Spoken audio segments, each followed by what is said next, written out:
Isang mapagpalang araw ng Martes, mga ka-agri, mga ka-prepper. Kumusta po kayo guys, mga kasaka at mga kapwa natin nag-aalaga ng kambing. Ito po, munting update sa pag-aalaga natin.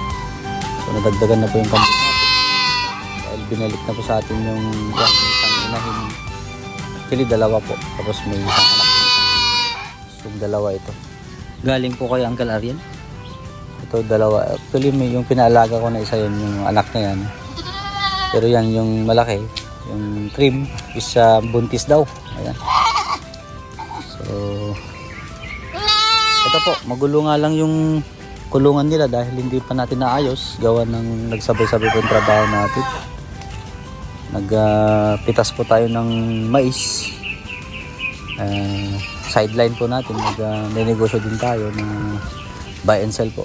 Buyer po tayo ng buy and sell po tayo ng konti ng mais.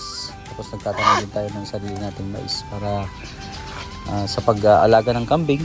Nakakatulong po itong pagtatanim ng sweet pear ng puti para may pagkain din na pandagdag para mag-provide natin yung ibang pagkain ng kambing.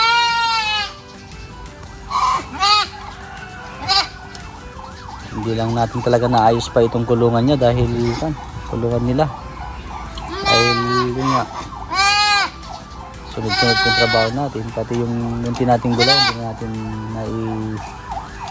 hindi pa natin natatanggalan ng damo. Lalo po ngayon sunod-sunod po yung ulan, halos sa kada gabi na po, hapon gabi. So ang nangyayari po is mabilis po na tumubo ang damo. O kainaman din na marami pong pagkain ng kambing yung mga damo pag masipag ka lang po na magkuha o kumuha ng pagkain nila. Sa amin naman po, dahil nagtatanim tayo ng sweet pear ng puting mais, yun po yung pinapakain natin. Tapos isa pa dyan, pagka nag-alaga po tayo ng kambing, kung isa ka pong farmer kagaya natin is mainam po na magtanim po kayo ng sweet pear para kahit pa paano pagka medyo hirap po tayo sa pagkain ng kambing, pagka dry season o tagtuyot or summer, mayroon po tayong pagkukuhanan ng mga ayun, yung puno ng mais na puti. Pwede rin po yung pagka may mga extra kang butil ng yellow corn, budbud mo lang dun sa maggagawa ka lang ng eras. So mainam po na nagtatanim tayo ng sweet pear para sa kambing.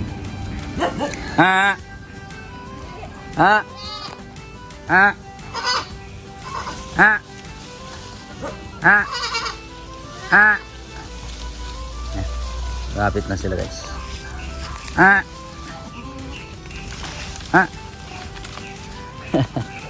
Ayun na. Parang nanawa na sila ng mais, ano? Ayun po guys. So, katuwa lang na kahit paunti-unti na kapag dagdag tayo ng alagain. Ito po yung bagong ibinalik sa atin, buntis po. Ito anak nung isa din na paalaga natin, yung dalawa. Yan yung parte natin. Sa Ilocano is bingay. Sabi natin kakapsat.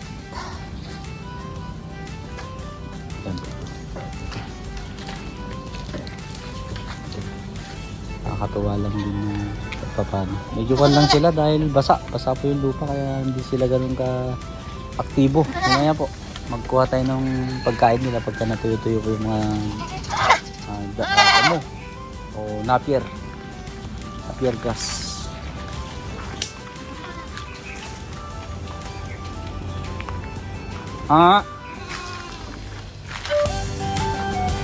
So yun lang po guys, so hanggang sa muli. God bless po, mabuhay lahat mga ka-agri. Salamat po sa mga suporta at